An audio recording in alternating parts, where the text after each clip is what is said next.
acara peluncuran program kampus UMKM Shopee kelas online edisi spesial Shopee 10th Birthday.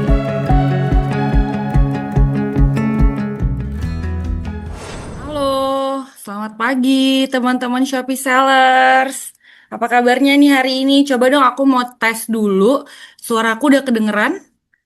Boleh di komen-komen atau dikasih jempolnya. Oke, udah kedengeran ya. Aman, aman. Jelas ya videonya, suaranya semuanya jelas? Oke.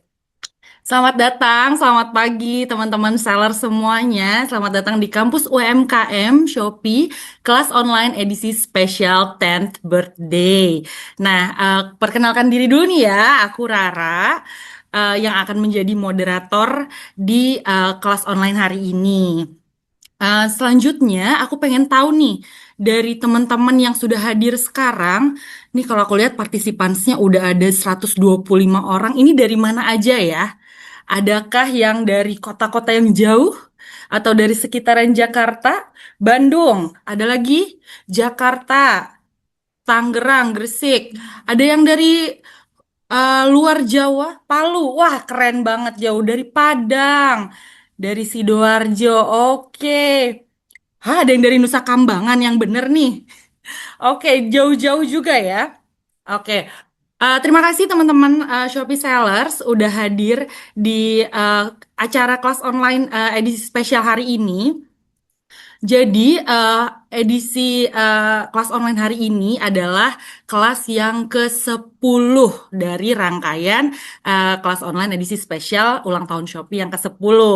Oke, jadi aku mau infokan dulu untuk agenda hari ini. Jadi ada materi tentang pentingnya inovasi produk demi keberlangsungan bisnis untuk jangka panjang. Jadi buat teman-teman yang lagi mikirin nih ya, aku harus inovasi apa ya? Apalagi yang harus dikembangkan nih dari produk-produk yang sudah ada, itu nanti akan kita bahas hari ini. Kemudian ada juga sharing-sharing tips yang menarik tentang bagaimana caranya membuat inovasi produk. Kemudian juga di akhir sesi, jangan sampai ketinggalan, kita ada ujian akhir seminar yang tentunya ada hadiahnya. Hadiahnya apa aja? Hadiahnya menarik banget. Kita ada hadiah voucher belanja dan saldo iklan untuk 10 orang pemenang dengan total hadiah 2.500.000. Banyak kan? Keren ya. Oke. Jadi teman-teman jangan lupa pasti stay tune terus. Jangan sampai ketinggalan. Jangan lupa teman-temannya karena ini edisi ke-10 nih, udah kelas yang ke-10 yang berarti ini adalah kelas terakhir. Jangan lupa ajakin teman-temannya yang belum bergabung, mungkin ada yang masih belum join di Zoom ini, boleh diajakin teman-temannya. Ayo di chat teman-temannya. Gabung sekarang juga di kelas inovasi produk ini, gitu. Oke. Nah, tanpa berpanjang-panjang nih ya, teman-teman, pasti aku di sini nggak akan sendirian, akan ada narasumber-narasumber yang keren banget, yang pastinya mempunyai insight-insight dan tips-tips yang akan berguna banget buat teman-teman Shopee Seller semuanya. Aku akan memperkenalkan ya pembicara kita hari ini. Yang pertama ada Bapak M. Rizky Firdaus, Director of Business and Marketing dari Smesco Indonesia. Sudah hadir, Pak Rizky? Halo Mbak, ini Oh, udah halo, selamat Mas pagi Rizky semuanya. kali ya, yang enak ya, biar lebih akrab kita. Jadi kita panggil Mas Rizky aja kali ya, boleh? Boleh. Oke, Selamat selamat pagi pagi Mas semuanya. Rizky. Gimana kabarnya hari ini? Alhamdulillah sehat Mbak. Oke, mungkin boleh dikasih bocoran dikit kali ya hari ini. Mau kasih tips-tips apa nih tentang inovasi produk gitu? Sedikit aja sebelum kita Ya, masuk ke acaranya. thank you Mbak Indira. Jadi memang pagi ini mungkin kita lebih bahas terkait dengan inovasi produk sebagai fundamental bisnis ya jangka panjang. Karena mungkin nanti saya sedikit share, ada sedikit data mungkin yang ya saya coba chat dikit-dikit gitu ya, bahwasanya ternyata karena kami ya di Smesco posisinya kan sebagai lembaga layanan pemasaran UMKM ya. Namun ternyata ada keterkaitan yang sangat erat dengan produk inovasi gitu. Karena kan kita pengennya semua usaha ini kan sustain ya. pengennya kan bertahan lama kan gitu. Nah, ternyata memang harus ada kayak semacam roadmap gitu ya, produk inovasi yang dipikirkan sejak awal gitu. Jadi bisnisnya ini nggak bertahan cuma sebentar gitu. Nah, mungkin itu sedikit Oke. kali Mbak ya. Oke, baik. Terima kasih Mas Rizky. Ini menarik banget ya. Teman-teman seller semuanya, pastikan nanti kalau ada pertanyaan di chat, di kolom chat yang mau ditanyakan ke Mas Rizky sebagai perwakilan dari Smesco Indonesia tentang inovasi-inovasi produk gitu. Kemudian, nggak hanya Mas Rizky hari ini. Hari ini juga ada dua lagi narasumber yang keren-keren banget. Yang kedua ada Mas Henry Sase Perbawana, Head of Sales and Marketing dari 3 Second. Halo Mas Henry, panggilnya Mas Halo, Henry nih ya. halo, selamat pagi, Selamat Mbak pagi Indira. Mas Ya, Henry, gimana teman-teman seller kabarnya? semuanya. Baik, baik, alhamdulillah. Semangat Oke, selalu. semangat. Excited banget nih aku ngeliat 3 Second. Ini brand udah lama banget. Aku udah tau kayak dari aku SMP deh kayaknya nih brand 3 Second ya. Selalu, maksudnya masih eksis terus sampai sekarang. Keren banget. Harus selalu eksis brand lokal, harus selalu sustain, harus selalu agile, harus selalu ikuti perkembangan zaman, biar selalu di tuan rumah di negara sendiri. Keren Gitu, Mbak. banget. Oke, teman-teman sellers juga buat tahu rahasianya 3 seconds bisa eksis terus. Jangan lupa stay tune terus dan boleh tanya-tanya nanti buat Mas Henry juga di kolom chat ya. Kemudian yang ketiga, gak kalah menarik nih. Ada Mbak Anissa Herdiana, owner dari DS Mode. Halo. Selamat pagi, Assalamualaikum Mbak Indira. Waalaikumsalam Kak Anissa. Ini Kak Anissa kalau setahu aku ini top 10 jagoan UMKM juga nih ya. Keren Betul. banget. Oke, gimana kabarnya Kak Anissa? Alhamdulillah baik. Semoga Mbak Indira dan teman-teman seller Shopee semua juga dalam keadaan baik dan sehat ya. Amin. Ini DS Modest juga produk yang sangat keren banget ya. Sudah diakui masuk dalam top 10 jagoan UMKM. Mungkin boleh sedikit ada pembukaan dikit nih dari Kak Anissa tentang DS Modest.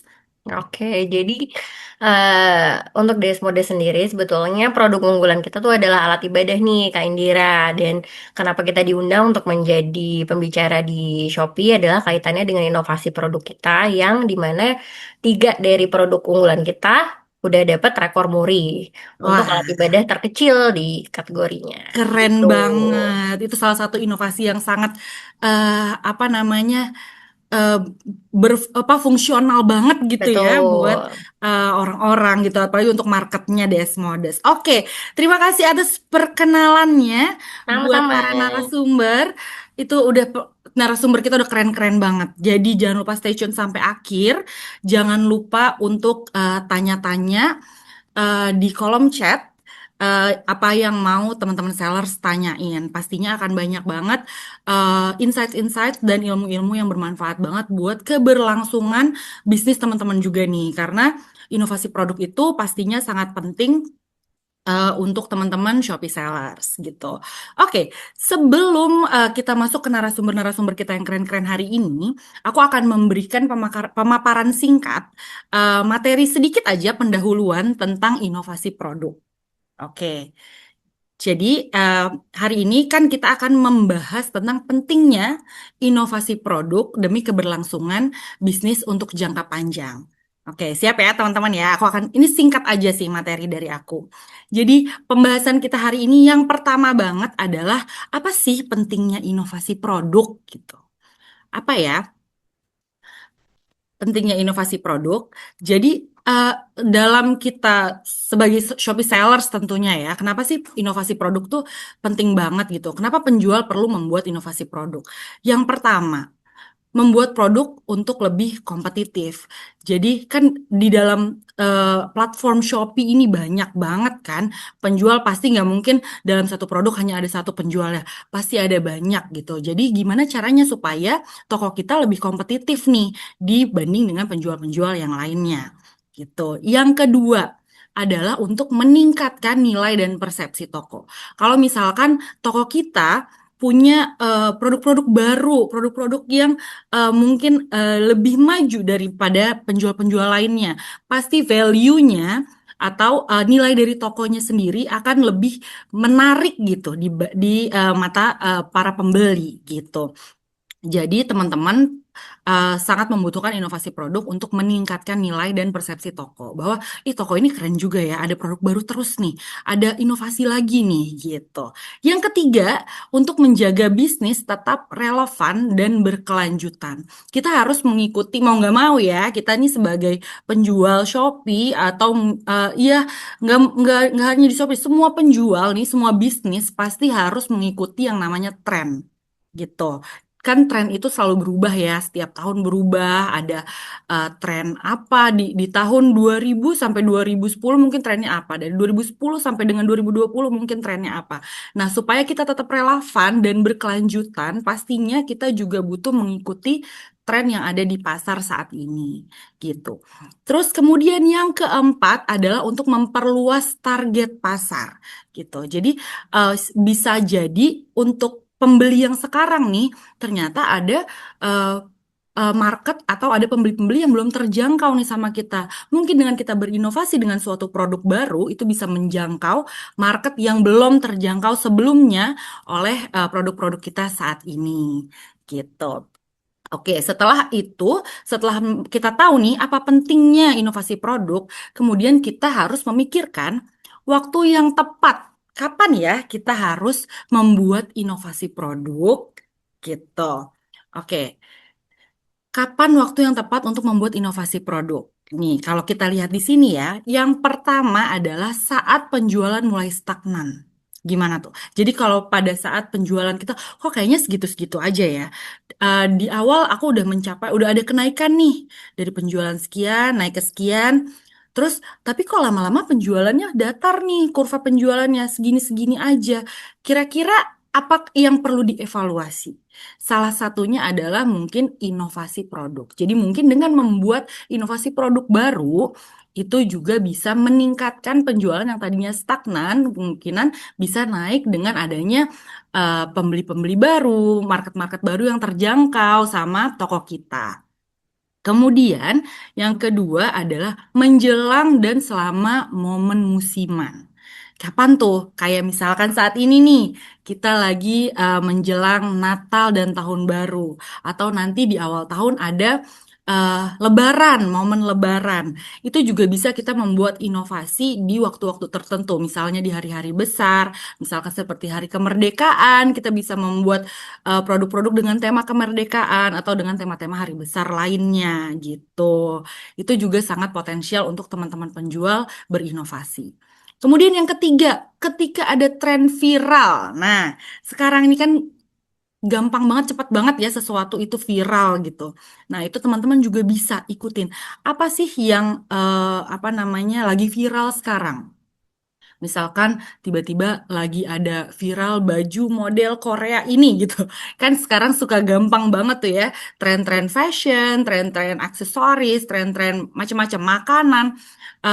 Kemudian viral gitu. Nah, apa-apa yang viral ini juga berpotensial untuk teman-teman sellers membuat inovasi produk mengikuti tren yang viral sekarang gitu. Kemudian yang keempat, saat kompetitor baru banyak bermunculan.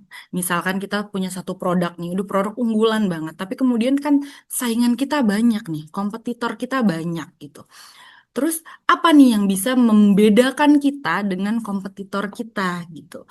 Jadi makanya penting banget untuk kita berinovasi supaya tetap bisa relevan dan tetap bisa bersaing dengan kompetitor-kompetitor baru yang bermunculan.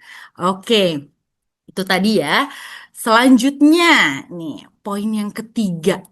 Strategi inovasi produk yang bisa diterapkan sama Shopee Seller semuanya. Oke. Strategi apa sih yang perlu diterapkan?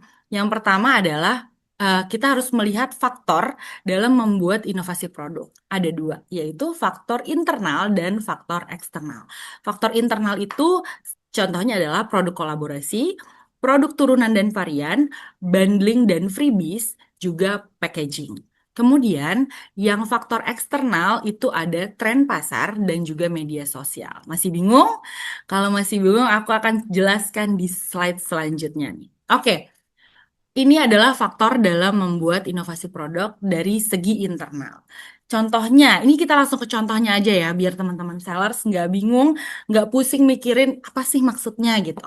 Oke, ini adalah contoh-contoh dari faktor internal atau faktor-faktor dari produk-produk yang sudah kita punya gitu ya. Pertama adalah kolaborasi. Karena kita tamunya narasumber hari ini dari 3 Second, kita ambil contoh nih dari 3 Second ya. 3 Second X One Piece dan 3 Second X Basquiat. Ini adalah salah satu contoh kolaborasi dari suatu brand untuk inovasi dengan cara berkolaborasi dari satu brand gitu. Kemudian untuk turunan dan varian.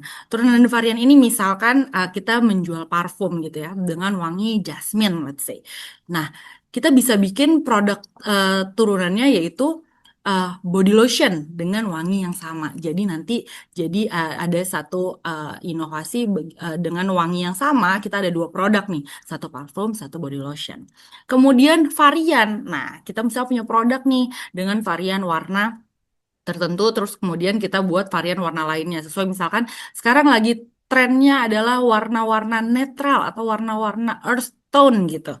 Jadi kita buatlah produk-produk dengan warna-warna varian warna sesuai dengan apa yang lagi populer saat ini gitu. Kemudian yang ketiga ada contohnya bundling dan freebies.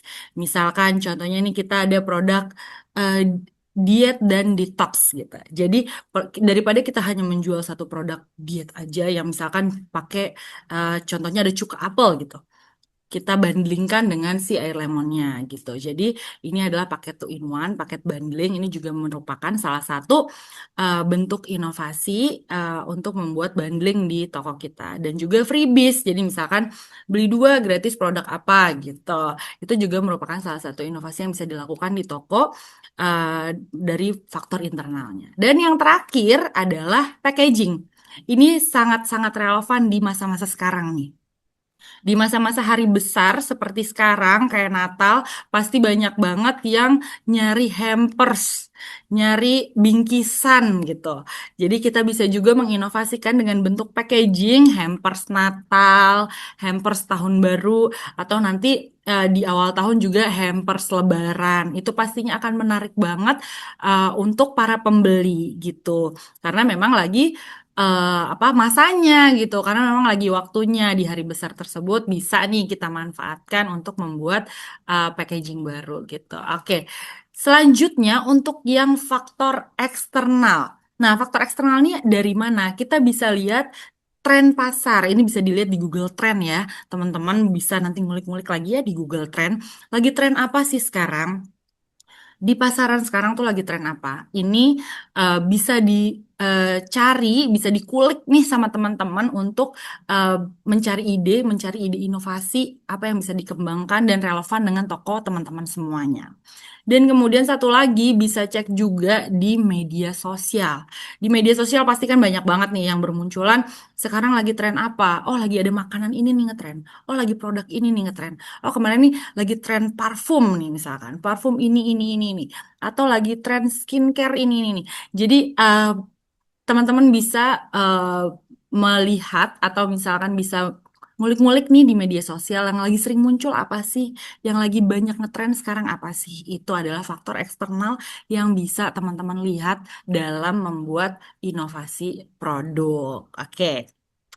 Kira-kira itu yang perlu aku sampaikan di pembukaan nih, di pembukaan materi inovasi produk. Selanjutnya, supaya tidak berlama-lama, Mas Rizky Firdaus ini akan memberikan pemaparan juga dari Smesco ya tentang inovasi produk yang menjadi pembahasan kita hari ini gitu.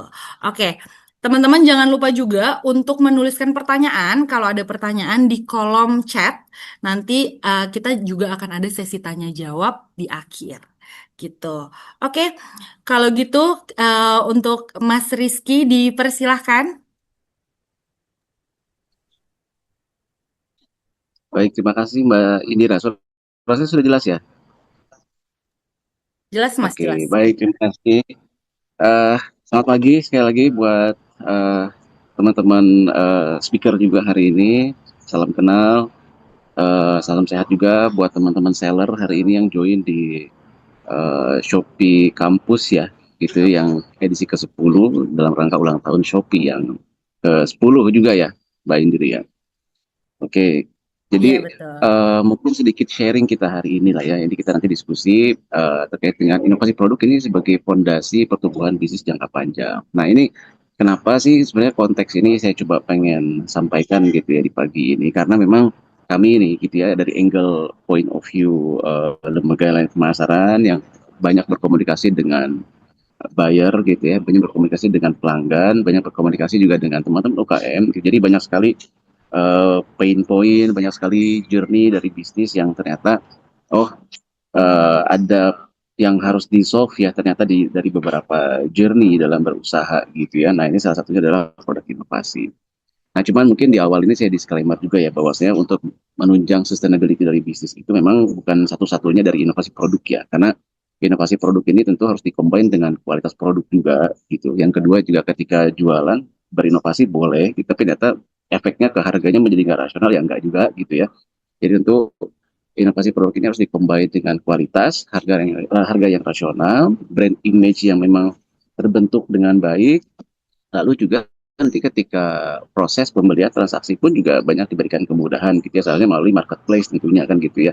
Karena behavior orang Indonesia ini kan paling mudah ya untuk adopsi digital. Saya rasa sekarang ini Indonesia satu yang tercepat gitu. Makanya di beberapa kesempatan saya sempat sharing gitu. Behavior orang Indonesia itu sekarang dari yang search and buy menjadi scroll and buy gitu. Jadi orang ke-trigger dari konten orang gitu kan. Wah, kayaknya bagus nih gitu ya produknya, orang ini kayaknya pakai bagus, cocok ya gitu. Nah, artinya decision making prosesnya ternyata dibentuk dari apa namanya dari social driven gitu, dari konten-konten orang ataupun KOL gitu ya. Oke, mungkin bisa di next, Mbak.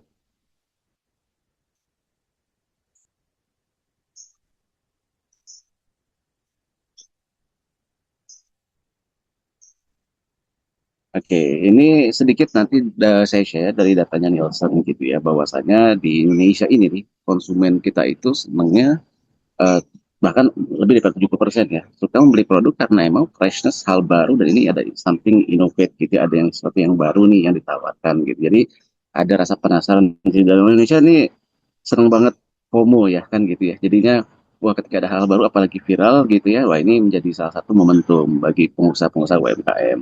Dan ternyata 63% UMKM yang tumbuh pun juga melakukan update produk 2 sampai 4 kali setahun di marketplace. Nah, ini mohon dikoreksi ya teman-teman Shopee kalau ini salah nih data saya gitu ya. Tapi ini berdasarkan data research-nya Nielsen.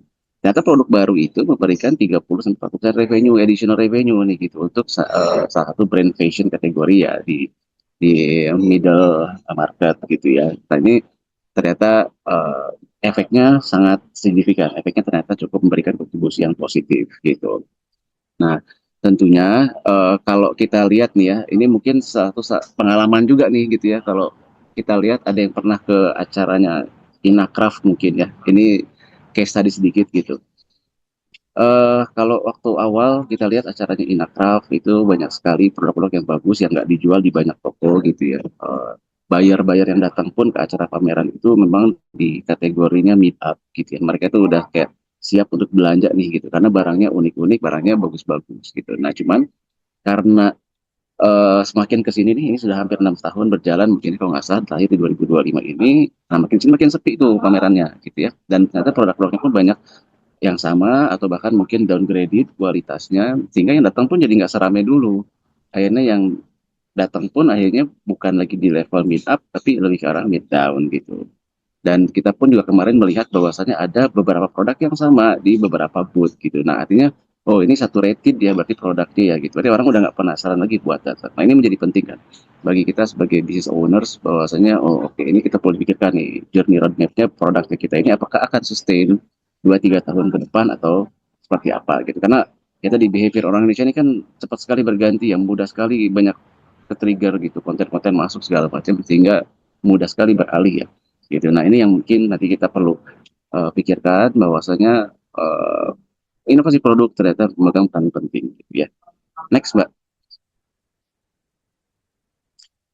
kalau kita bicara inovasi produk ya, di sini kita coba share ada 4 mungkin ya kategori besarnya. Yang pertama adalah inovasi secara fungsional ya. Jadi berfungsinya nih kita coba enhance gitu. Jadi kalau kita lihat kemarin di beberapa produk furniture ya, karena kita pun juga banyak permintaan ekspor nih gitu kebetulan dari Eropa gitu ya. Mereka ini ternyata banyak consideration gitu. Satunya adalah tadi kalau furniture mereka lebih enak, yang lebih ringan, lebih tahan lama, lebih praktis digunakan. Nah ini makanya kami saat ini juga banyak kerjasama dengan ya pengrajin lah ya, gitu pengrajin untuk bisa mulai menyerap mengadopsi daripada permintaan pasar tadi gitu ya. Karena biasanya juga memang kalau kita dengan pengrajin berkomunikasi biasanya mereka kan punya angle point of view sendiri ya gitu. Mereka sudah biasa bikin produk seperti itu yang dirasa masih works gitu. Ternyata kalau dari sisi perspektif buyer mereka diperlukan adanya additional function gitu atau bahkan mungkin enhancement dari function ya, fungsinya ditingkatkan gitu ya. Karena mereka kan berpikir terkait dengan mobilitas yang mudah ya. Kalau furniture let's say yang lebih ringan itu kalau mau pindah-pindah gampang, mau dibawa pun apalagi ini antar negara pun juga lebih ringan gitu ya. Nah itu dari sisi fungsi. Yang kedua dari sisi desain. Nah ini terkait dengan tadi let's say kalau kita bicara tadi Inakraft ya yang saya sampaikan. Jadi produk batik deh gitu misalkan. Nah batik ini juga nggak semua produsen batik ini punya semacam roadmap gitu dari si desain. Jadi desainnya gitu-gitu aja. Dan apalagi kecenderungan juga kalau kita lihat di sini di Indonesia ya banyak sekali produk yang mudah terduplikasi gitu. Jadi ketika kompetitor yang sama bikin produk yang similar kita copy aja gitu ya. Nah udah tuh gitu akhirnya bisnisnya jadi nggak sehat gitu. Makanya dan ini juga di apa namanya diberikan masukan juga saya dari sisi fashion designer ya. Kemarin ada beberapa fashion designer sampaikan juga begitu. Jadi banyak produsen-produsen kita terutama di bidang fashion belum memiliki kayak semacam identity dari sisi produk kayak gitu. Jadi 5-10 tahun ke depan mau seperti apa sih sebetulnya produk yang mau dibuat, nah itu belum belum banyak yang seperti itu. Yang berikutnya adalah inovasi teknologi. Nah ini additional value juga. Nah kalau mungkin di Smesco ya gitu, jadi di Smesco ini juga kami punya satu inisiasi nanti juga share ada di next slide namanya Microbox gitu. Jadi Microbox ini EV charging mobility. Jadi kalau kayak lihat ya mungkin kayak gerobak kopi itu gitu ya yang keliling gitu. Nah ini kita punya seperti itu namanya Microbox tapi EV, jadi pakai listrik jadi lebih hemat juga gitu. Yang berikutnya yang keempat adalah inovasi model bisnis. Nah ini bisnis model ini ternyata nggak kalah penting dari sisi produknya. Nah ini relate juga nanti dengan Microbox tadi gitu ya. Yang tadi mungkin orang karena ini sudah ada brand yang pakai ya si Microbox yang kita apa namanya launch ini jualan F&B gitu ya, jualan yamin gitu. Terus mereka perlu penetrasi pasar lebih luas, makanya dia perlu platform-platform yang sifatnya mobile, namun juga ramah lingkungan dan hemat gitu. Jadi bisnis model ini penting. Kemarin juga ada beberapa UKM juga yang mengakui juga ini di F&B.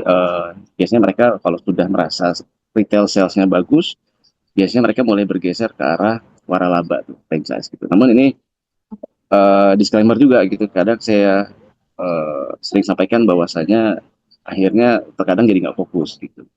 Fokusnya mau yang kemana nih gitu ya, mau ngembangin dari sisi produknya menjadi lebih baik, lebih banyak diminati pasar, lebih luas, atau merubah bisnis model. Tapi ini tergantung ya, nanti tergantung subjektivitas dari brand owner sendiri gitu. Oke, next. Nah, ini fenomena yang mungkin terjadi dan mungkin teman-teman juga ya sudah ini ya aware gitu bahwasannya ya dulu kita minum kopi ya biasa aja black coffee normal gitu ya. Tapi dengan trennya kopi susu plus gula aren gitu ya jadi lifestyle kan. Nah ini kan jadi salah satu produk inovasi yang dulu nggak pernah mungkin kepikiran gitu. Mungkin kalau dulu kopi hitam pakai creamer aja kan gitu ya. Kalau misalkan mau agak creamy sedikit gitu. Kalau sekarang, nah ini sedengannya susu gula aren gitu, oh, jadi lifestyle di mana-mana ya. Oke, next.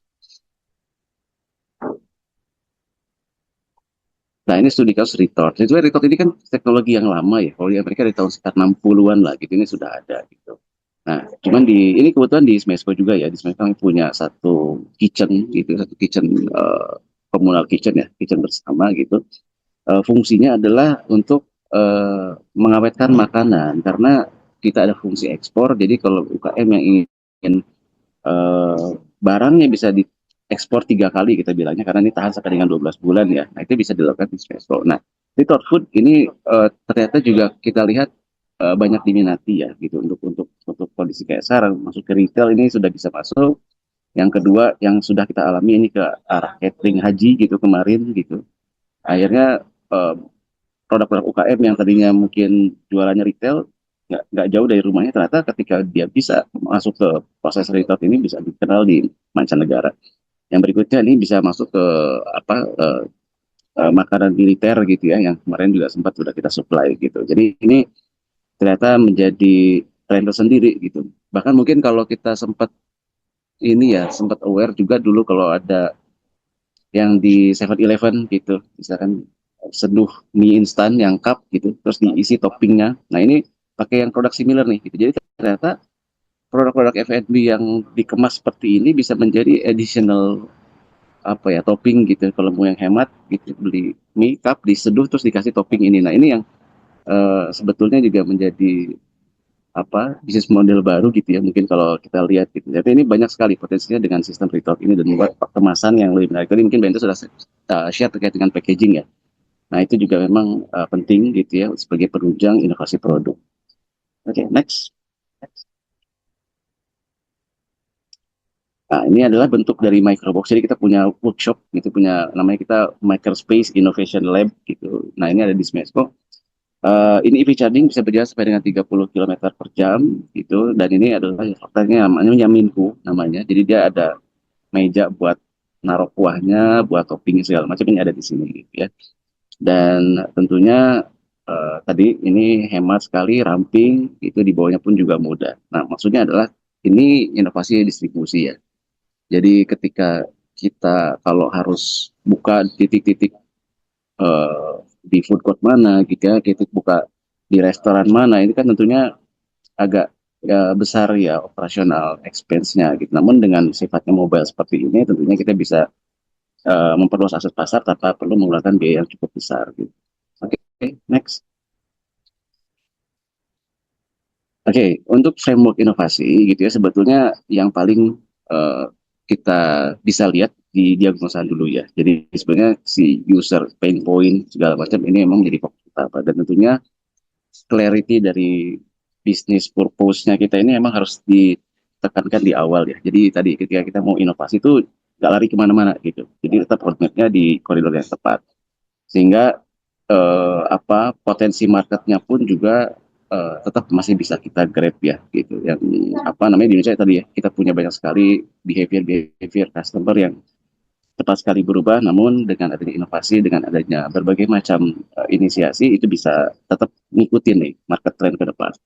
Yang berikutnya tentunya diferensiasi ya. Diferensiasi ini akhirnya jadi unique value proposition sendiri bagi UKM sehingga tetap relevan gitu ya dengan kondisi yang terjadi di kemudian hari. Next.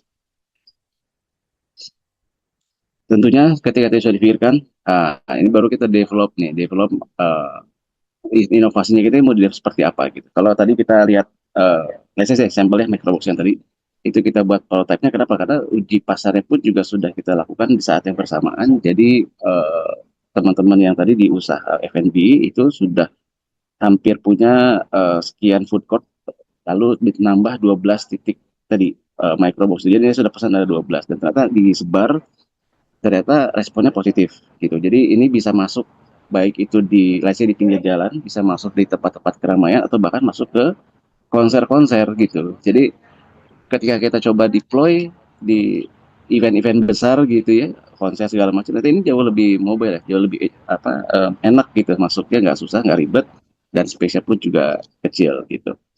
Lalu berikutnya tentunya deploy fase gitu ya untuk siap di scale up melalui berbagai macam platform, misalnya adalah Shopee di sini tentunya dengan konten-konten produk-produk yang memang sudah relevan tadi, dan pastinya dari teman-teman Shopee pasti punya insight juga di situ untuk bisa dijadikan acuan bagi UKM dalam buat inovasi produk.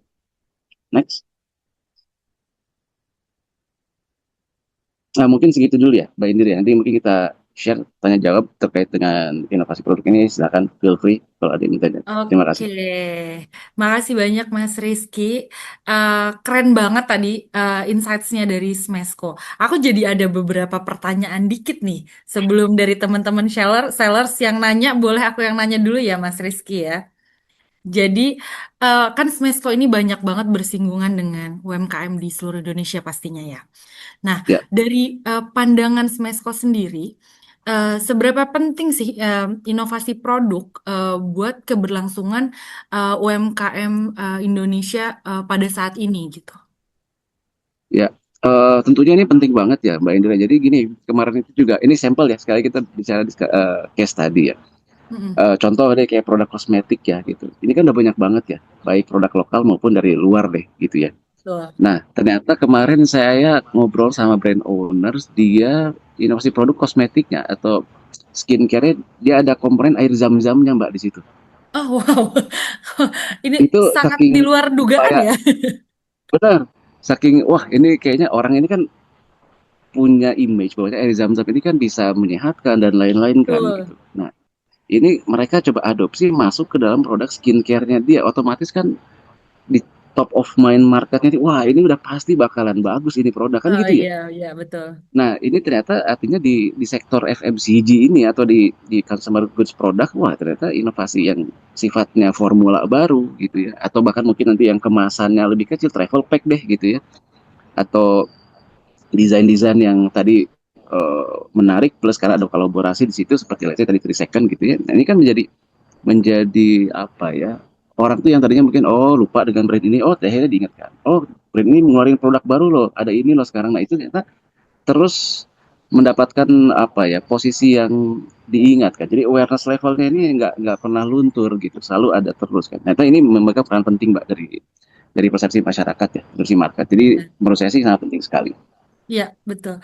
Iya, makanya itu penting banget ya untuk teman-teman UMKM di seluruh Indonesia, teman-teman Shopee seller semuanya untuk terus berinovasi dan mengembangkan produk-produknya supaya lebih relevan dan lebih banyak diterima sama masyarakat. Satu pertanyaan lagi boleh ya, Mas Rizky ya?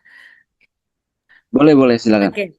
Eh, Kembali lagi nih karena Smesco ini banyak bersentuhan langsung dengan teman-teman UMKM di seluruh Indonesia. Menurut dari Smesco lagi gitu ya, tantangan terbesar dalam mendorong kolaborasi inovasi di kalangan UMKM saat ini tuh seperti apa sih dan bagaimana kira-kira Smesco mengatasi hambatan-hambatan tersebut gitu? Ya, betul. Jadi memang tantangannya untuk inovasi produk itu biasanya adalah biaya R&D yang mahal ya, biaya Ya, produksi yang akhirnya mungkin wah karena saya pengennya begini, nyarinya di mana ya gitu. Akhirnya banyak mungkin ada capital expense atau ada modal yang harus disertakan lagi untuk bisa menunjang inovasi produk tadi gitu ya. Itu sebenarnya salah satu challenge ya. Yang kedua juga ya tadi ketika dalam proses pengembangan inovasi produk nggak lama produk luarnya masuk nih gitu ke dalam gitu ya yang lebih hmm, advance.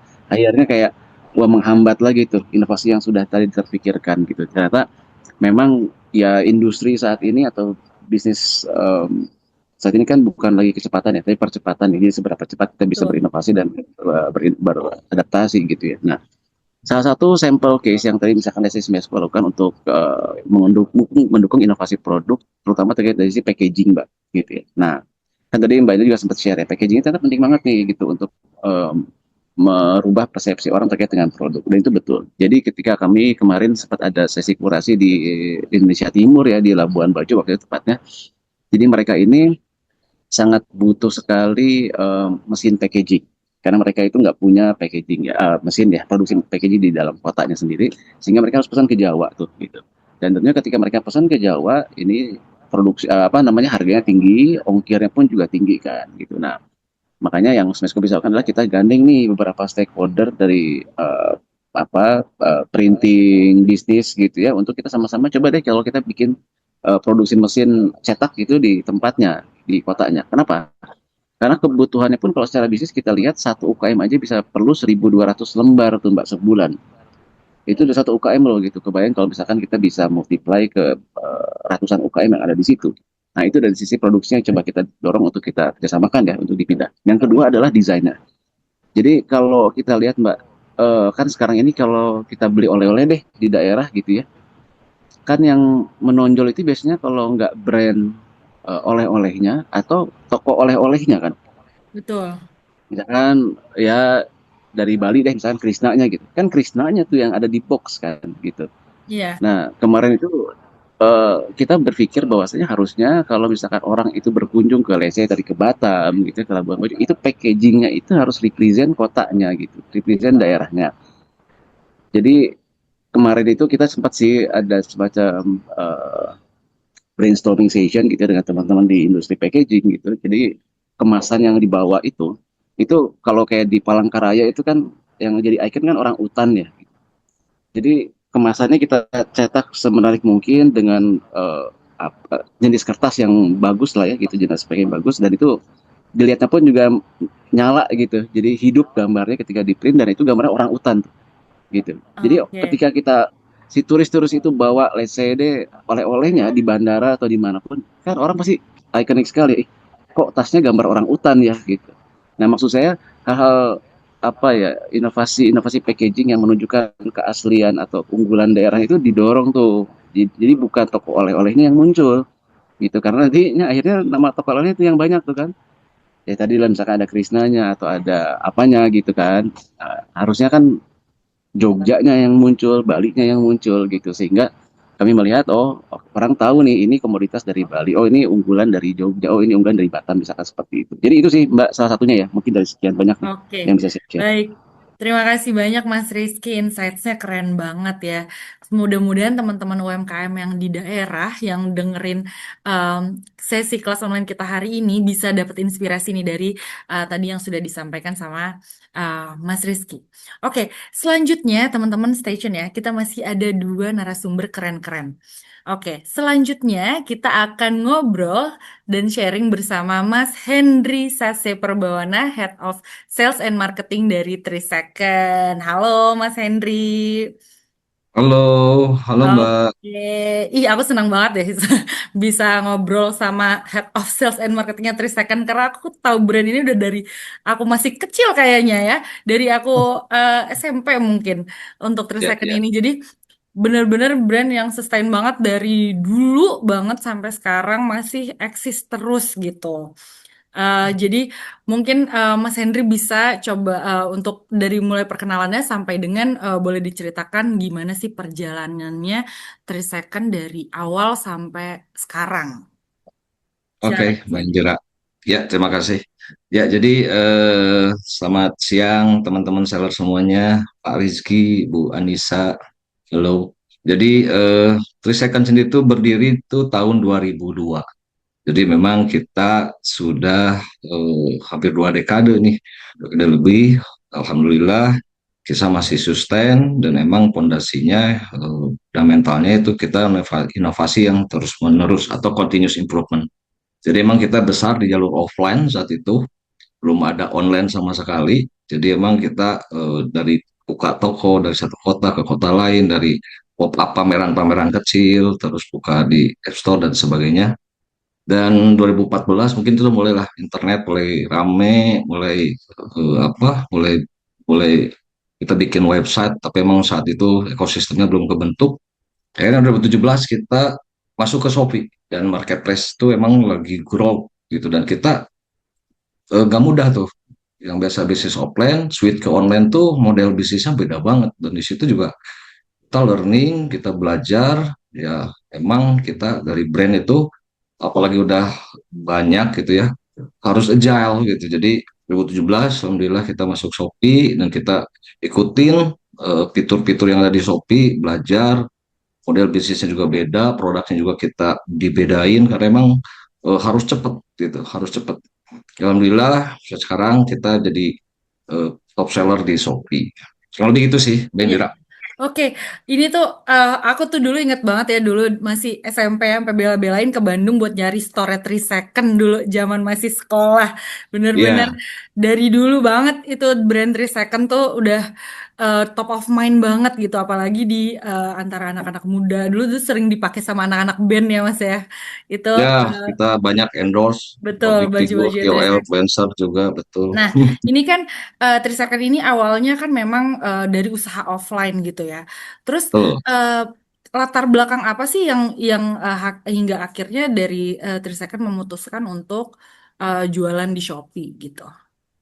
Ya, jadi distribusi itu pilihan. Jadi bagi brand itu pilihan. Jadi kalau kita mancing ikan tuh di mana yang ikannya lagi rame gitu kan. Iya, betul. Nah, jadi emang saat itu marketplace lagi kenceng, ya kita masuk ke Shopee dan emang juga ternyata kita pelajari model bisnisnya beda banget gitu kan. Jadi apabila produknya harus selalu sedia, harus selalu mengikuti tren, Betul. harus selalu banyak perubahan gitu dari yang biasanya kita jalanin di offline gitu. Jadi emang salah satunya memang inovasi. Jadi inovasi itu memang fundamen dari hal-hal kecil kita terus konsisten kita jalanin dan itu KPI-nya hanya bukan tim R&D tapi semua unit bisnis atau tim-tim yang ada di divisi kami gitu. Jadi ada dari tim sales, tim gudang, tim CS, semua itu harus inovasi. Jadi mereka harus selalu continuous improvement, perbaikan-perbaikan dan itu dari fundamen yang akhirnya kita sampai saat ini alhamdulillah bisa masih bertahan gitu ya karena memang kompetisinya apalagi di kita produk lifestyle tuh sangat dinamis sekali, sangat cepat sekali, trennya juga sangat cepat sekali apalagi dunia sekarang informasinya cukup cepat. Kita harus selalu ya tadi yang dari awal Mbak Indira sampaikan bahwa kita lagi trennya sekarang FOMO pedal ya kita harus rilis pedal. Kita kemarin ada One Piece rame, kita kolaborasi dengan One Piece. Dan itu juga harus selalu konsisten gitu. Terus juga kita juga seasonal juga penting gitu. Jadi kemarin kita musim hujan kita juga sampai kita harus bikin jas hujan. Karena emang Betul, sesuai kebutuhan harus ya. sejal itu betul. Sekarang mau Imlek kita harus rilis emang produk-produk yang relate ke Imlek. Kalau Lebaran pasti lah ya. Lebaran terus back to school kita harus siapin alat-alat yang emang buat kebutuhan sekolah gitu ya. Dan itu juga inovasinya mana yang kita akan jadiin tap in untuk penetrasi produk marketing gitu. Contoh kita juga ada produk kit. Jadi dulu kita bikin 3 second kits yang emang kita pasang GPS di tasnya untuk kita bisa melacak anak kita di mana gitu.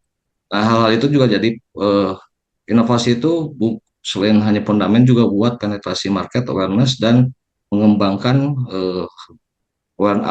produk kita, mengembangkan kekuatan kita gitu. Jadi itu yang harus selalu selalu nggak boleh capek gitu dan Iya, harus terus berjalan gitu Mbak.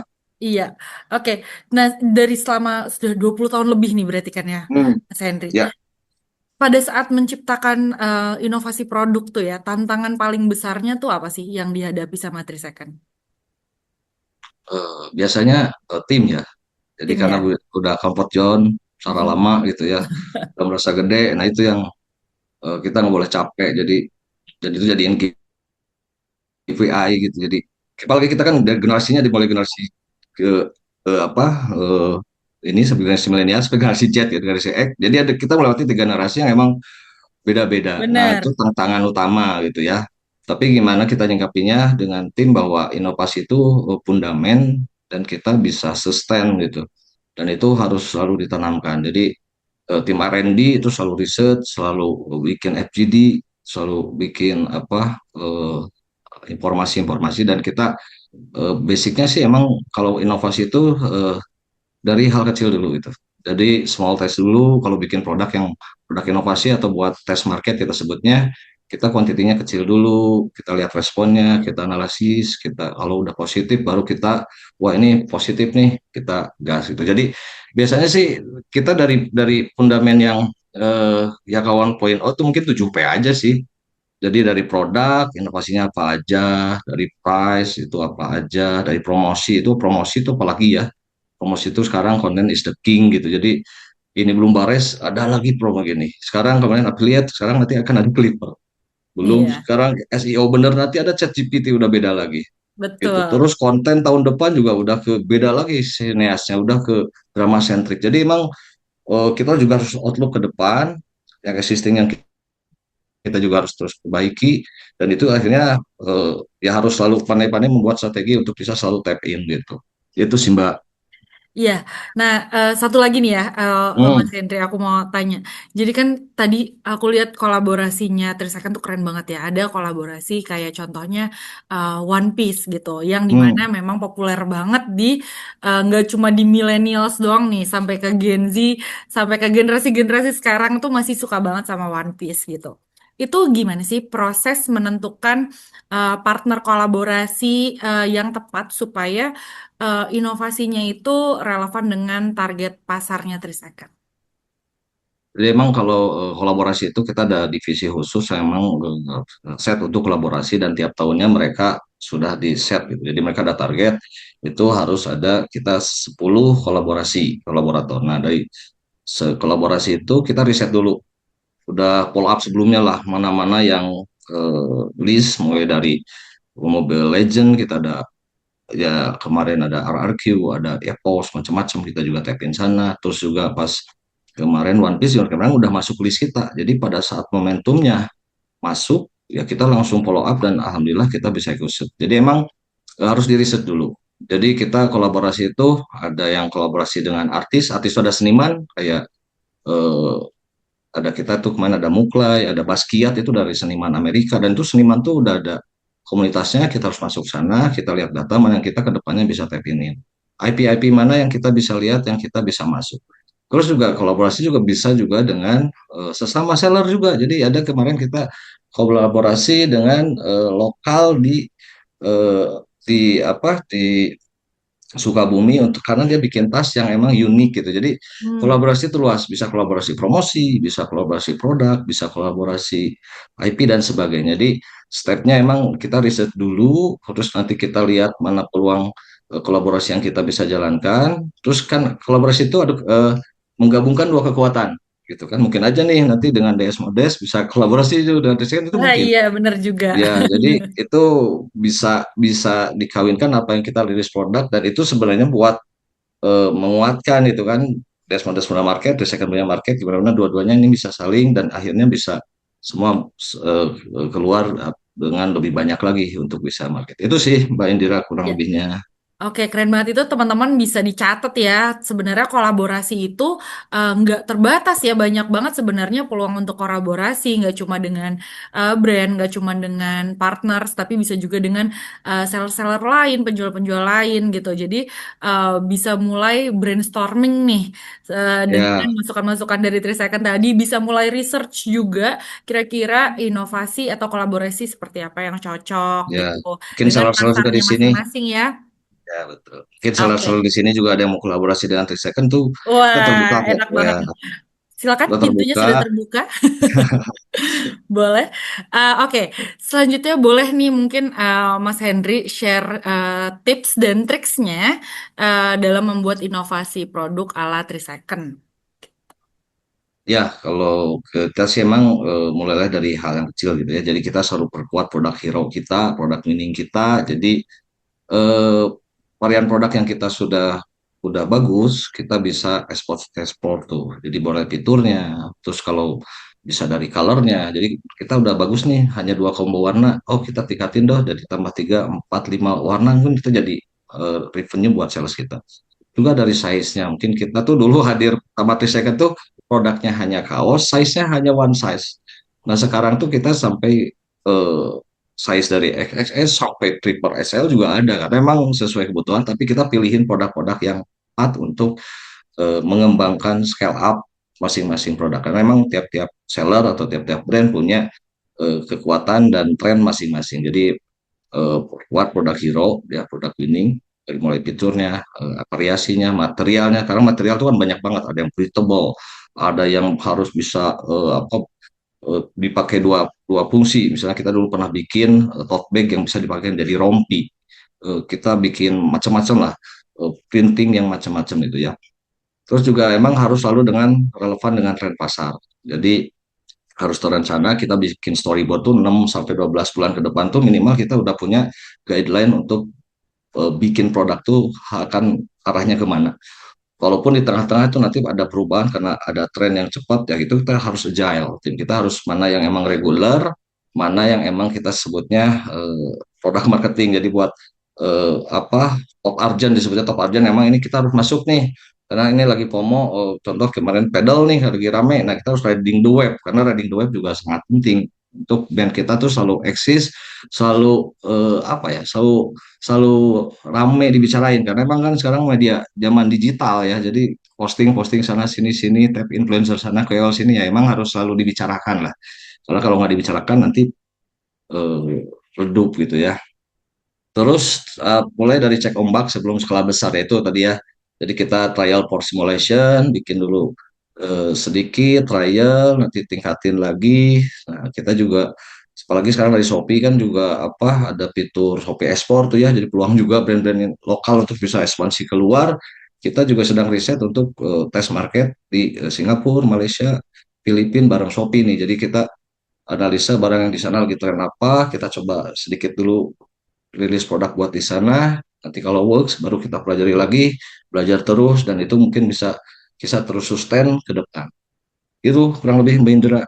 Oke, terima kasih banyak Mas Henry. Itu tadi teman-teman ya boleh dicatat ya. Jangan lupa yang pertama perkuat produk hero, kemudian terencana dan relevan dengan tren pasar, dan yang ketiga jangan lupa cek ombak dulu kira-kira works atau enggak nih inovasi produknya. Gitu ya. Oke, terima kasih banyak Mas Henry sharing-sharingnya. Nanti kita akan ketemu lagi di sesi tanya jawab ya Mas Henry. Oke, selanjutnya Baik. kita ada narasumber keren kita yang ketiga, ada Kak Anissa Herdiana, owner dari DS Modes. Halo Kak Anissa. Hai hai Mbak Indira. Halo, senang banget nih bisa ketemu sama Kak Anissa, salah satu top 10 jagoan UMKM kita. Oke. Eh, Sama-sama Mbak Indira.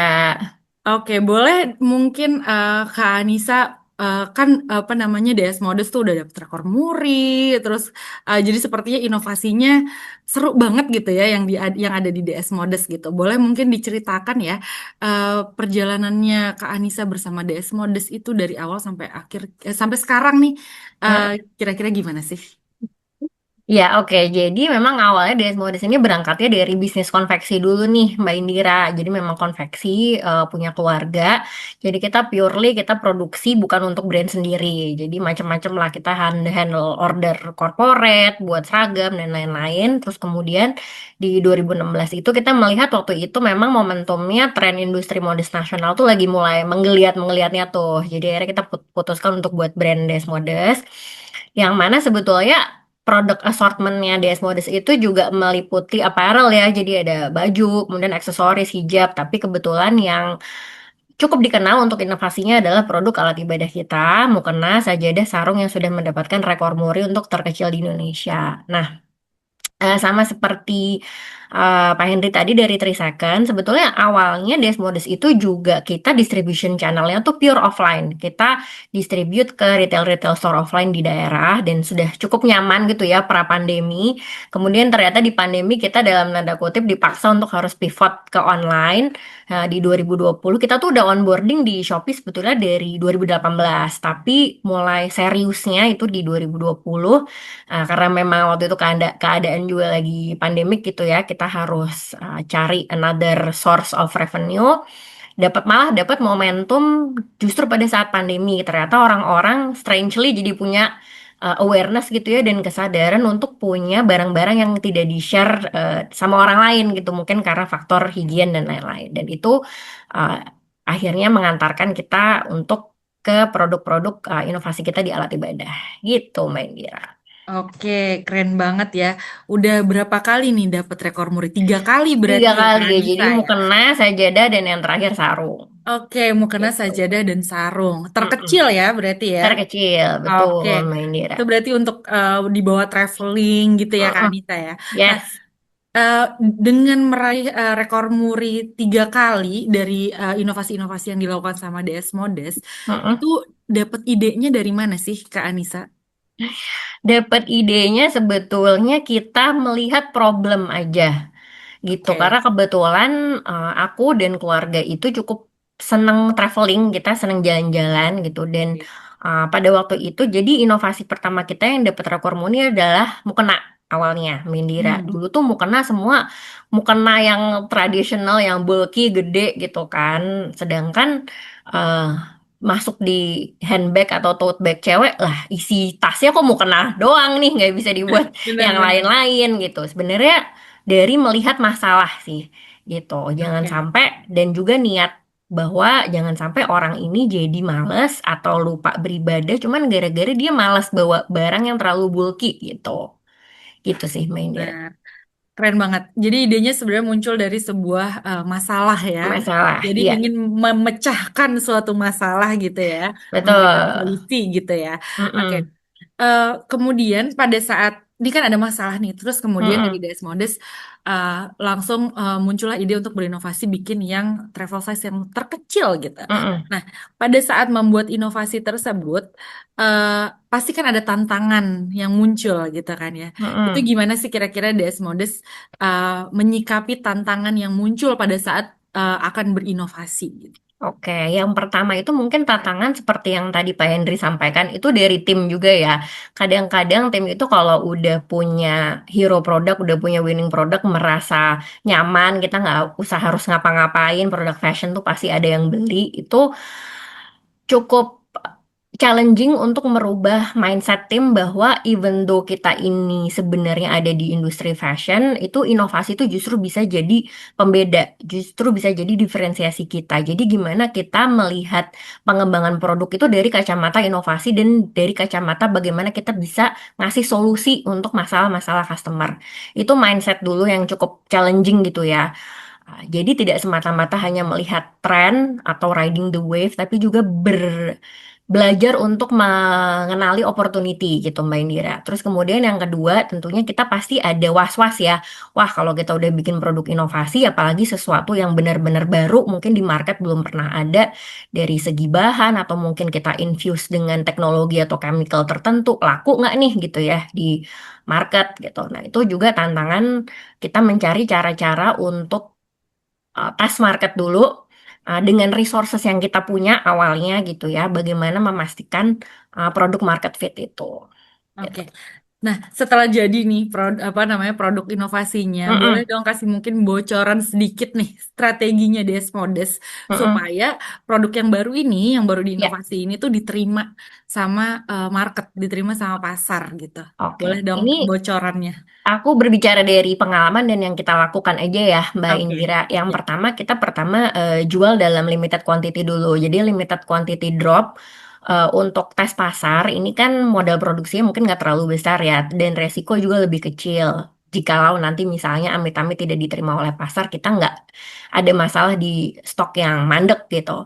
Itu untuk tes ada produk market fit atau tidak, sekaligus kita bisa gather atau mengumpulkan feedback nih apa sih sebenarnya yang perlu diimprove, ada kekurangan di mana, dan yang kedua sekarang happy-nya karena kita juga mengiringi brand ini dengan membuat community gitu, community brand. Nah, community brand ini menurutku sangat bermanfaat, tidak hanya dia bantu kita untuk marketingin produk, tapi juga bisa bantu untuk kasih feedback gitu. Jadi sekarang kita banyak manfaatin komunitas brand untuk pre-launch test gitu. Jadi kita untuk dapetin Oh, feedback oke. produk-produk yang mau kita launching, bisa kita undang makan untuk bikin FGD kecil-kecilan. Kita ada produk ini nih, boleh dicoba dulu gimana? Ada feedback atau enggak? Atau mungkin kalau tidak possible dilakukan secara offline, kadang kita kirim produknya kita sebar ke community sebelum launch untuk minta mereka kasih feedback dalam bentuk survei. Jadi feedbacknya pun terukur gitu ya dan bisa lebih objektif untuk kita improve. Oke. Gitu, main dia. Wah, keren banget sampai udah ada komunitinya ya sekarang ya di DS Mm-mm. Modes. Oke. Nah, dari apa namanya yang tadi sudah diceritakan sama Kak Anissa Mm-mm. tentang bagaimana inovasi produk sampai dengan dapat rekor muri, aku pengen minta tips and tricks deh dalam membuat inovasi produk ala DS Modes. Oke. Yang pertama mungkin kita beberapa tipsnya adalah teman-teman itu di UMKM terutama fashion tuh kebanyakan reaktif gitu ya melihat tren di sosmed itu kan memang bising gitu ya Mbak Indira Betul. gitu brand lain melakukan A B C D aduh pusing nih kita kanan kiri atas bawah mereka doing something new gitu padahal inovasi itu sebenarnya bisa kita ciptakan dengan eh, benar-benar listening atau mendengar problem yang dihadapi customer sehari-hari. Ini sesimpel kita riset lewat review produk kita yang existing yang ada di Shopee. Ini ada mereka tuh biasanya komplain soal apa aja sih gitu. Terus bisa juga lihat produk kita yang kompetitor nih, produk kompetitor kita yang head to head misalnya sama kita. Lihat review-review produknya mereka juga di Shopee. Ada keluhan-keluhan apa nih kira-kira yang bisa kita address gitu dengan inovasi produk. Oke. Jadi pinter-pinter melihat opportunity dari problem. Terus kemudian yang kedua, yang namanya inovasi itu tetap kita harus berani mengambil resiko. tapi bagaimana caranya kita melihat untuk bisa mengambil resiko yang terukur gitu. Jadi memang ada cara-cara yang bisa teman-teman lakukan untuk pre-launch test lah untuk produk inovasi. Dan yang ketiga adalah senada dengan yang tadi Pak Henry sampaikan adalah dan jangan lupa kita harus berisik kalau punya produk inovasi gitu. Harus diomongin terus, harus dibicarakan terus dan dengan riding the wave dengan cara yang tepat gitu. Karena kalau kita punya produk inovasi nih Mbak Indira sebagus apapun, kalau kita nggak berisik, nggak diangkat terus di sosmed, inovasi itu bisa dengan mudah dicatut gitu ya sama orang lain, apalagi kalau di fashion. Kalau udah kayak gitu, kita mau bilang, ah itu produk gue yang pertama bikin tuh, kita yang duluan ya nggak bakal ada yang percaya. Jadi itu sih, gitu. Oke, baik. Terima kasih banyak Kak Anissa Mm-mm. dengan insight-insights-nya gimana caranya membuat inovasi produk ala Desmodes. Jangan lupa dengerin keluhan dari pasar gitu ya, Iya, dari pembeli, betul. review-review. Kemudian jangan lupa setelah berinovasi harus diberisikin gitu. Mm-mm. Harus digaungkan supaya Betul. tidak tenggelam gitu ya Yes. produk barunya. Oke, terima kasih banyak insights-nya. Nanti kita akan lanjut lagi ngobrol-ngobrol di sesi tanya jawab selanjutnya. Thank you Oke. Kak Anissa. Sama-sama, Mbak Indira. Oke, jadi sekarang kan sudah dengar nih dari tiga narasumber kita yang keren-keren banget. Dari pertama tadi dari ada Pak Mas Rizky dari Smesco, kemudian ada Mas Henry dari Trisakam, dan juga ada Kak Anissa dari DS Modes. Selanjutnya, teman-teman tadi kan sudah memberikan pertanyaan nih ya. Banyak banget pertanyaan yang masuk dari Zoom. Oke, aku akan ke pertanyaan pertama dari Jamu Saripah untuk Mas Rizky Firdaus, Mesko. Oke, pertanyaannya adalah bagaimana cara UMKM kecil bersaing dengan brand besar ketika membawa inovasi baru? Nih, dari UMKM nih pasti pertanyaannya, gimana UMKM kecil bisa bersaing dengan brand yang sudah besar dalam membawa inovasi baru? Silakan Mas Rizky. Ya, thank you atas pertanyaan. Terima kasih Mbak Jirat. Jadi gini, sebetulnya semua brand tuh berasal dari brand kecil juga gitu. Jadi menurut saya sih ini jangan lihat dari sisi, oh ini saya brand kecil, oh ini brand enggak. Tapi fokus aja di produknya gitu maksud saya. Ketika produknya itu memang valuable untuk diterima sama pasar, saya rasa nggak ada istilah brand kecil brand besar ya gitu. Karena ini pun yang terjadi ketika kita melihat ada brand-brand yang baru bermunculan, tapi ternyata nilai transaksinya besar banget. Ada yang pernah kebayang nggak ada yang jualan granola, healthy breakfast gitu. Ya, dia baru mulai 2021, sekarang mungkin baru 3 tahun ya. Itu sudah terjadi 1 juta transaksi. Even namanya mungkin nggak terlalu banyak dikenal gitu. Maksud saya, nah ternyata apa sih yang bikin dia jadi bisa compete gitu ya di pasar? Ternyata saya lihat secara pricing memang masih kompetitif. Yang kedua, dia itu punya inovasi produknya ada sekitar 60 SKU dia itu ya. Nah itu dari mulai yang healthy snack, maksudnya kayak kacang gitu ya, kayak almond atau ada sunflower seed gitu yang bisa dimakan secara daily. Ada yang sifatnya bisa dibuat kayak ini, kayak apa ya, siap seduh gitu loh. Jadi kayak oatmeal tapi siap seduh, tapi flavornya ini apa namanya kayak relevan aja kayak makanan kita sehari nih, kayak soto ayam gitu, kari ayam. Padahal itu bentuknya kayak oatmeal. Nah ini kan inovasi produk ya, jarang ya gitu. Kata kalau oatmeal ya sudah, tinggal dikasih susu atau diseduh direbus gitu ya sudah. Nah ini enggak, ini kayak bubur jatuhnya. Tapi kan dia tuh awal konsepnya dibilang dari konsep super bubur tuh gitu.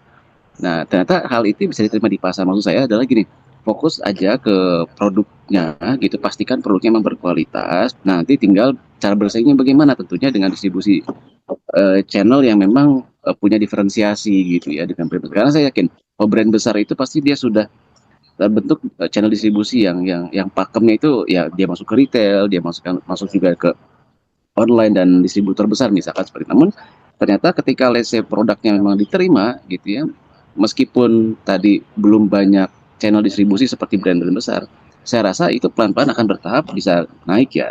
Yang penting tadi value produknya, value propositionnya bisa tepat ya, gitu. Dan pricingnya tentunya relevan dengan target marketnya gitu. Itu mungkin Mbak Indira ya. Semoga Oke, menjawab. Baik, terima kasih Mas Rizky atas jawabannya. Jadi jangan berkecil hati ya teman-teman UMKM walaupun masih kecil, semua brand juga dulunya berawal dari kecil gitu.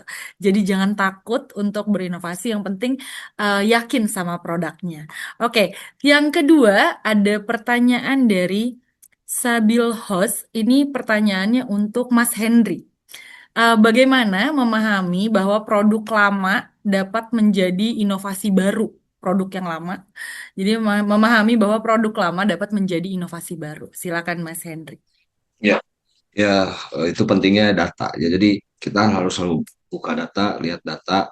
Dari data itu kita bisa bicara, dan mana yang dari produk lama itu yang kita bisa apa tadi upgrade, dari mulai inovasinya, tambahin fiturnya atau kita kembangin. Dan kita juga tadi yang apa, bahwa kita harus simulation profile simulation gitu ya. Jadi bisa FGD, bisa friend and family kita share dulu gitu ya. Dan kita lihat, apalagi kalau udah punya member atau komunitas, kadang kalau di second sih kita share dulu ke komunitas kita, ini kita akan launching produk ini, kira-kira menurut kalian bagaimana gitu. Jadi mereka ada feedback dan sebagainya. Kadang kita kirim sampel juga. Jadi emang ada yang works, ada yang bagus, ada yang emang enggak. Jadi emang itu tergantung dari masing-masing kekuatannya. Apalagi kita tuh emang lumayan lebar gitu ya. Jadi dari produknya, assortmentnya juga lebar. Jadi mana yang emang kita akan push untuk ini bisa jadi inovasi, mana yang kita ini tuh emang perlu riset atau pendalaman dari masing-masing kategori gitu. Itu Mbak Indira. Oke, baik. Terima kasih banyak jawabannya Mas Henry. Oke, eh, itu tadi teman-teman ya. Jadi produk lama itu juga jangan lupa untuk riset dulu gitu ya. Terus kemudian cek datanya gimana, penjualannya dan lain-lain gitu. Apakah masih relevan? Nah, gitu. Jadi jangan lupa dicek, dievaluasi produknya gitu. Kemudian ini ada pertanyaan yang ketiga dari More for Sale untuk Kak Anissa DS Modest. Jika inovasi produk yang kami ciptakan sudah jalan, tapi diikuti toko lain dengan banting harga dan kualitas, nah ini mungkin banyak nih ya yang mengalami kayak gini. Cara sustainnya gimana gitu? Oke. Terima kasih pertanyaannya, Kak. Ini kayaknya derita-derita teman-teman di industri fashion juga ya banyak sekali, dan kita pun sudah beberapa kali juga mengalaminya.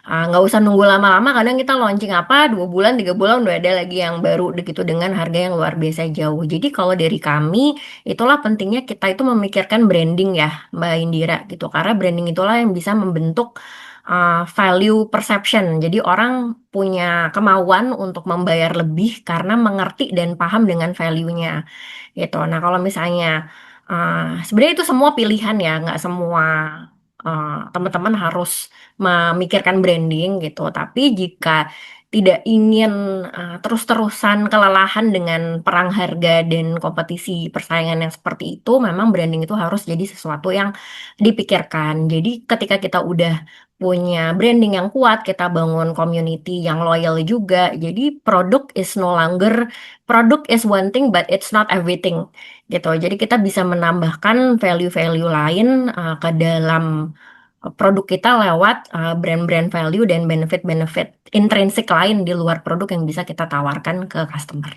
Begitu.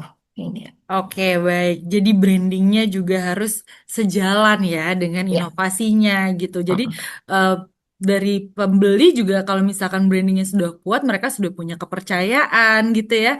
Jadi nggak mudah untuk kayak misalkan ada barang yang sama, tapi mungkin dari brand lain, tapi sudah percaya dengan brand kita, jadinya akan tetap lebih memilih dengan brand kita gitu ya. Betul. Oke. Selanjutnya nih aku ada pertanyaan keempat dari Lukis Sel untuk Mas Henry. Oke, gimana supaya inovasi itu sesuai realitas pasar atau keinginan pasar gitu? Gimana caranya Mas Henry? Oke, inovasi dengan sesuai dengan keinginan pasar. Jadi tadi apa, balik lagi kita apa, tes dulu dengan small test gitu ya. Jadi kita inovasinya emang berbagai produk, mana yang kita harus masukin inovasinya gitu. Kadang ada yang kecil-kecil, ada yang inovasi besar, ada inovasi ini harus kolaborasi dengan sesuatu gitu. Nah itu juga kita harus benar-benar paham gitu dari masing-masing mana yang kita bisa kencengin untuk inovasi jadi hal yang baru gitu. Dan udah seperti itu baru kita kan penetrasi marketnya gitu kan. Nah, penetrasi marketnya kita bisa gandeng kayak influencer, KOL untuk exposure, bisa bikin di sosial media kita. Jadi emang stepnya harus juga sangat disiplin gitu untuk bisa jadi produk itu bisa jadi kekuatan gara-gara inovasi itu bisa jadi kekuatan dan nambah revenue buat company gitu. Itu Oke. sih.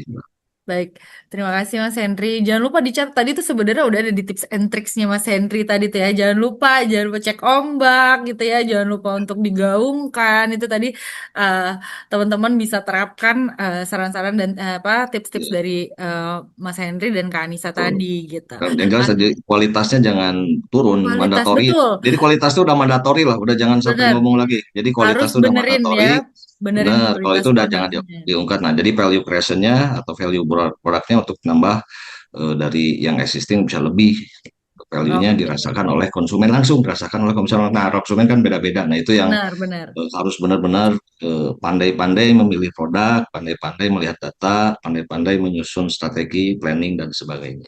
Ya, oke. Jadi berinovasi itu juga harus serius ya. Jadi benar-benar bikin produk yang bagus gitu ya. Benar-benar bikin produk Tuh, yang akan kepake sama ya, masyarakat gitu ya, sama para pembeli gitu. Oke, betul. aku lanjut ke pertanyaan selanjutnya. Ini dari Terna Plastik untuk Kak Anissa.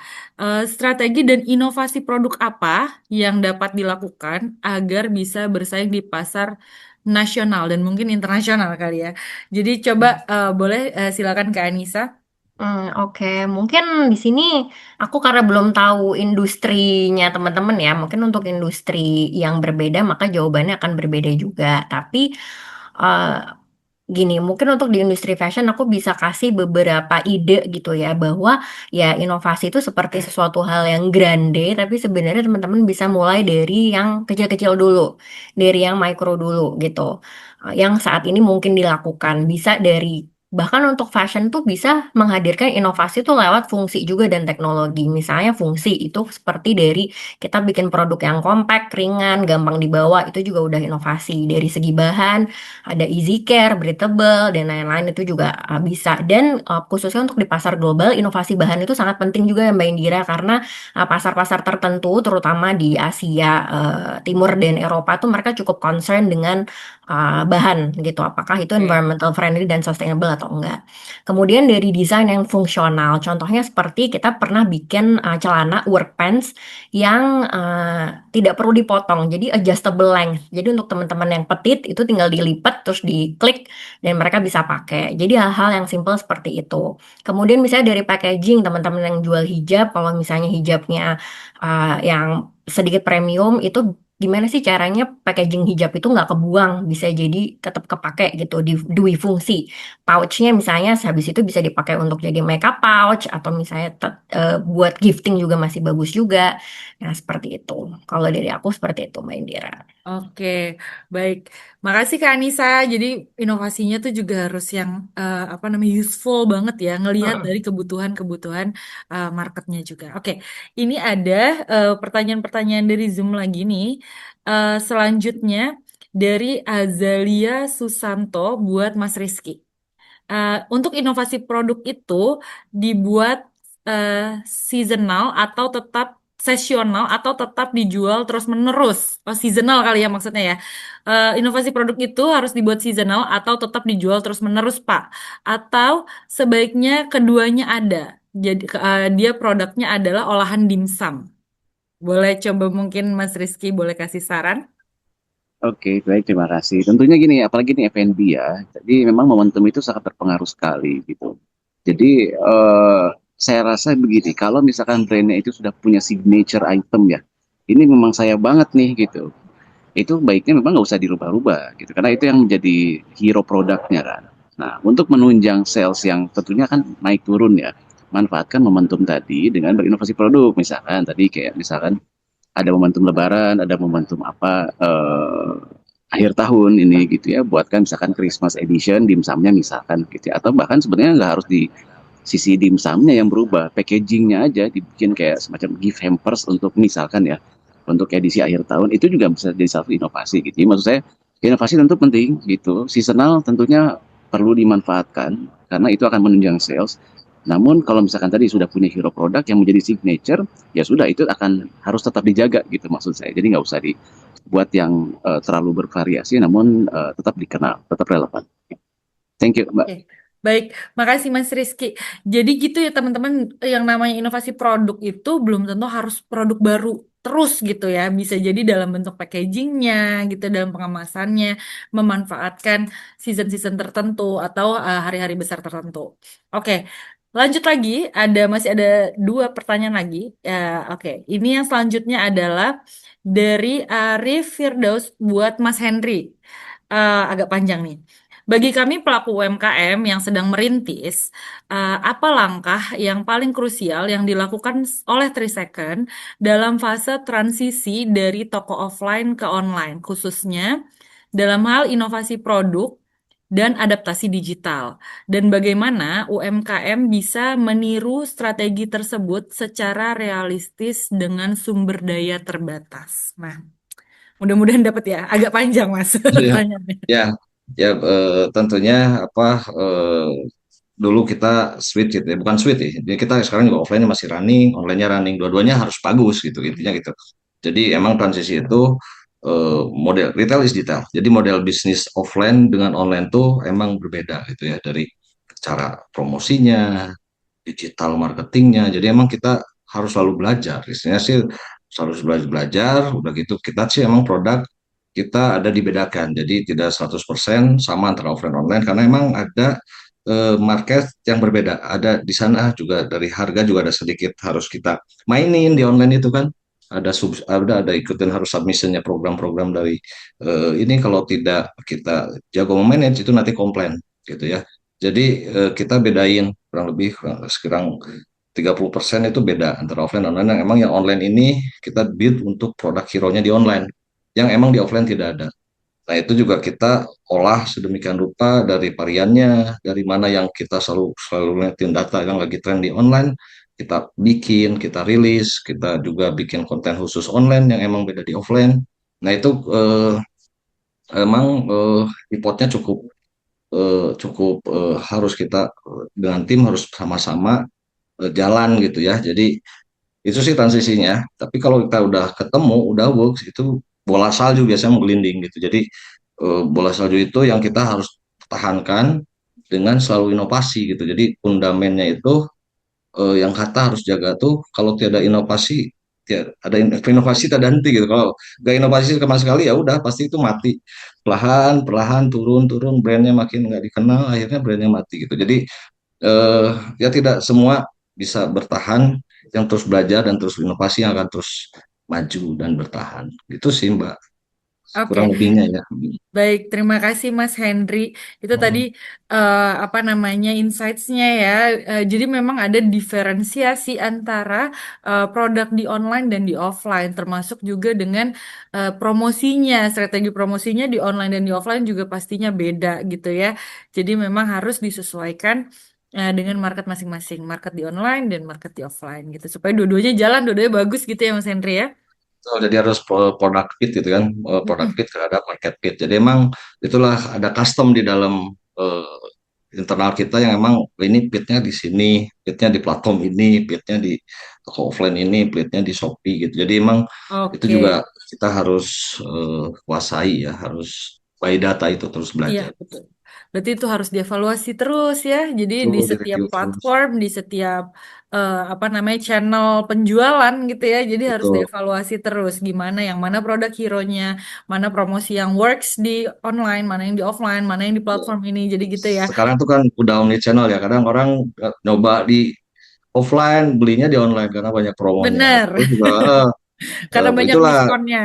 betul lihat-lihat produk di online gitu. Terus dia akhirnya beli B2B gitu. Jadi emang udah integrasi nih omni channel ini. Jadi Iya, betul. di Shopee juga ada fitur itu kan. Jadi sekarang berapa kita juga lagi ini bahwa belanja di Shopee bisa dikirim dari toko kita terdekat di kotanya. Di Makassar, di Banjarmasin itu udah kirim langsung tuh dari toko kita. Nah, Jadi itu nanti juga enak dapatin banget. dapat waktu yang sama instan kurirnya Bener. orang belanja di Jawa sama di Makassar di Banjarmasin sama kok gitu. Dan itu Iya. juga Shopee juga terus berinovasi dan itu kita dari tim seller harus siap gitu. Jadi jangan sampai inovasinya ke sana tapi kitanya nggak prepare gitu kan. Shopee akan ada bikin virtual fitting room. Kita harus siap dong dari sekarang nyiapin kita Shopee bakal ke sana. Shopee udah fleksi ekspor ya kita juga harus ngikutin gitu. Kalau enggak ya kalau terus mau ikutin karena cepat sekali gitu. Itu Mm-mm. yang harus kita sama-sama prepare gitu. Iya. Oke, harus siap beradaptasi gitu ya. Siap, selalu Eh, selalu Selalu selalu siap selalu beradaptasi. selalu gitu. Oke, baik. Ini kita masuk ke pertanyaan terakhir untuk dari Siti Reska Febriana untuk Kak Anissa. Pertanyaan terakhir ya. Assalamualaikum Kakak, saya mau bertanya, apa indikator bahwa inovasi produk kita sudah menjawab kebutuhan pasar, bukan hanya selera internal kita? Boleh silakan Kak Anissa. Oke, Waalaikumsalam. Terima kasih pertanyaannya. Tentunya untuk indikatornya dari produk yang sebaiknya kita lakukan pre-launch test dulu, tentunya dari micro drop atau limited quantity udah aman, laku, diterima dengan pasar, feedback kita terima juga positif. Kemudian ketika kita rilis secara luas dengan pasar, itu pasti indikatornya ada di sales ya, Mbak Indira. Kalau misalnya produknya itu habis pakai, misalnya seperti skincare, kosmetik, itu tentu indikatornya customer akan repeat purchase gitu. Kemudian untuk teman-teman yang seperti saya di industri fashion itu bisa jadi dia akan beli bundling nggak atau dia lebih dari akhirnya bisa upselling atau cross selling ke produk yang lainnya nggak atau dia beli dalam quantity lebih dari satu kah begitu. Dan kemudian juga bisa dilihat terutama yang teman-teman punya presence di sosial media untuk brandnya gitu ya. Banyak nggak UGC atau user generated content yang muncul nih dari produk launch baru kita. Dari review-review yang organik ya, yang bukan kita memang bayar gitu untuk di review, tapi dari customer atau pembeli yang benar-benar beli secara organik itu seperti apa feedbacknya, mau nggak mereka buatin user generated content untuk nge-review produk kita secara honest gitu ya. Nah, kemudian tentunya kita bisa lihat juga dari review dan penilaian yang saat ini sudah sangat dimudahkan dengan fitur-fitur yang ada di Shopee juga gitu. Jadi benar-benar review jujur ya Kak Anissa. Review Yang review jujur, jujurnya jujur beneran ya. jujur beneran, betul. Oke, jadi itu harus ngelihat lagi review, kemudian ngelihat apa repeat ordernya gitu ya. Jadi teman-teman bisa ngecek dari situ. Ini ada satu pertanyaan terakhir buat Mas Rizky, Mas Henry, dan Kak Anissa. Terakhir banget nih. Pertanyaan terakhir. Jadi apa saran eh, kakak-kakak semua untuk penjual UMKM di Shopee yang ingin mulai melakukan inovasi produk dengan modal terbatas? Itu ada kata kuncinya ya dengan modal terbatas. Oke, boleh mungkin Mas Rizky duluan? Oke, oke, Mbak. Jadi ini apa namanya? Kalau modalnya terbatas ya, memang salah satu kuncinya adalah kolaborasi ya, gitu. Ini emang nggak bisa dipungkiri ya saat ini dengan berkolaborasi akhirnya membuka banyak peluang.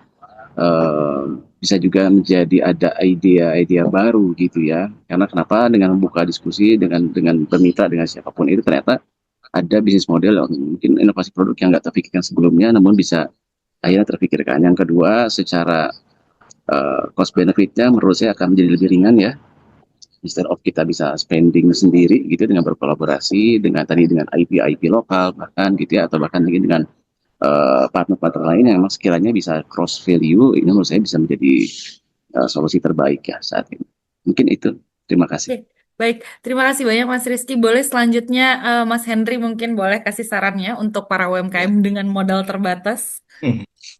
Ya, jadi saran saya sih mulailah dari hal kecil gitu. Jadi eh, kreatif modal boleh terbatas, tapi kreativitas tanpa batas. Jadi Keren. itu yang harus apa dan harus konsisten. Jadi Ya. konsisten. Jadi inovasi itu bukan proyek satu kali, tapi inovasi itu harus berkesinambungan. Jadi continuous improvement itu harus selalu dan itu jadi fundamental bisnis kita harus tumbuh. Jadi komitmennya harus tumbuh gitu. Jadi itu dari komitmen harus tumbuh, akhirnya kita akan selalu kreatif, inovasi dan sebagainya. Oke, jadi itu tadi teman-teman ya dicatat. Inovasi itu bukan sekali, tapi harus berkelanjutan. Jadi harus terus mengikuti tren, mengikuti apa namanya kebutuhan pasar gitu. Jadi jangan sekali habis itu udah gitu ya. Jadi inovasi itu harus terus berkelanjutan. Oke, yang mungkin terakhir dari Kak Anissa, gimana sarannya nih Kak Anissa buat UMKM yang mau berinovasi tapi dengan modal terbatas? Mungkin senada juga dengan yang disampaikan sama Pak Hendrik dan Pak Rizky. Start simple, mulai dengan hal-hal yang sederhana aja teman-teman. Bisa dari variasi warna, bisa dari ukuran yang tadinya regular size untuk big size, atau dari yang adult bisa jadi sarimbit ke kids. Kemudian dari desain, packaging itu salah satu yang sangat mudah juga untuk dilakukan. Bisa bundling dengan produk yang saling melengkapi dua existing produk, kita jual secara bundling dan ternyata itu bisa menyelesaikan masalah baru gitu buat customer. Terus yang terakhir juga dari kolaborasi dengan brand lain, baik yang satu industri maupun cross industri nih untuk memperluas exposure dan memperkenalkan market satu sama lain. Gitu. Oke, baik. Terima kasih banyak, Kak Anissa. Oke, dengan pertanyaan tadi kita menutup sesi tanya jawab kita dengan para narasumber keren kita hari ini. Terima kasih banyak, Mas Rizky, Mas Henry, dan Kak Anissa untuk sesi perkenalan dan tanya jawabnya juga pemaparannya tadi.